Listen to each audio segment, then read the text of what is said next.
The goal of Jenifer Fox is to see a planet of strengths and having kids embrace this as their own.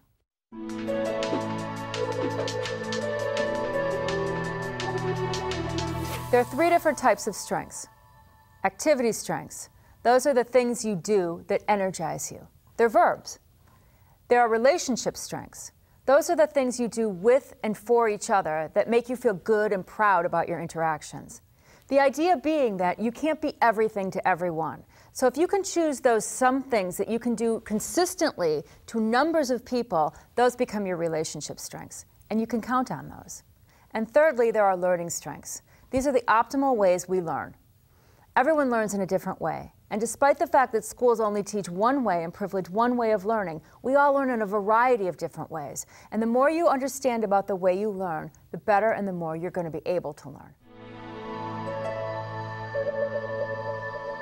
One of the things that happens in schools is that teaching is a strength and learning is a different strength. And what we've done is we've crossed those wires. We think that just because someone can learn something, they can teach it. But they're two totally different strength areas. So what happens in schools often is that teachers teach the way they learn.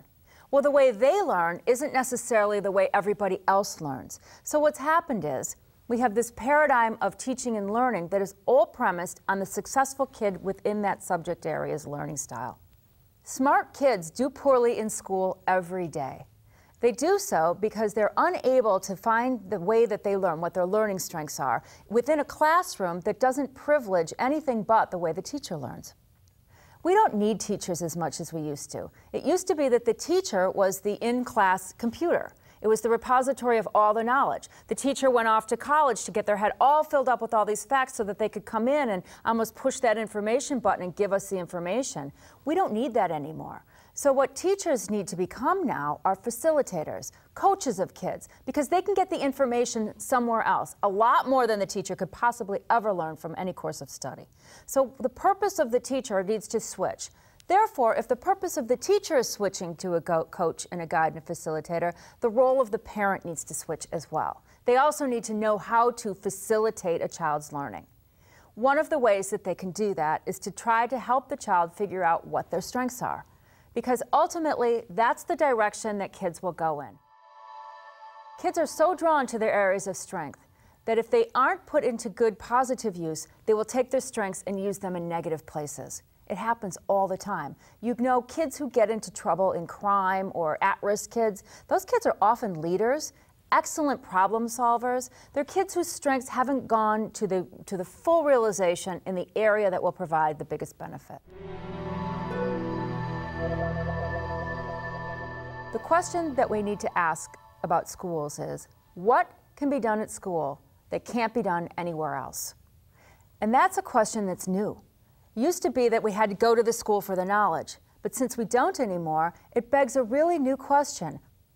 I think that one of the places that schools really are going to shine in the future is where they can pick up on this notion of relationship strengths. Because kids do not learn how to communicate, how to empathize, how to share over the internet like they do in person. Relationships are always going to matter, authentic relationships. So as schools can start to think of a new curriculum, if we can ask new questions about what kids need to have there that they can't get somewhere else, one of the things that's going to come up is the development of relationship strengths. There's two reasons why corporate America should buy into the strengths movement. First of all, business are the end users of our education system. Kids graduate and they go off to work. If they're going to work in your company, in your community, you definitely have a stake in what they're bringing to your business. A second reason for corporate buy-in to the strengths movement is that when they have an alliance with schools, a true alliance, not a paternalistic relationship, but when they have a partnership, there can be an equal benefit to the kids as well as to the corporation. It's a very powerful symbiotic relationship that the strengths movement can provide, and that in turn will strengthen our communities.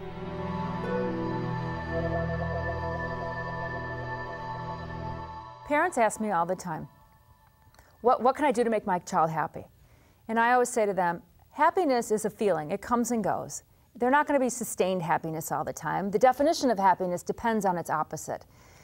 What you want for a child are two things: meaningful work and good relationships. If you have those two things in life, then everything else seems to fall into place. Kids want to do things that are meaningful. They want to do things that they love. And it's our job as adults to help them figure out where they can make the most meaningful contribution for the longest period of time. And in that and of that will come the kind of wealth that they need to sustain themselves.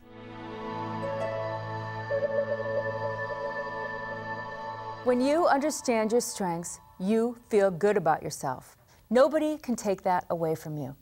Things can get down, but if you know deep inside you that you have something worthwhile and something to offer and that you have something strong to stand on, then no one can take away that center from you.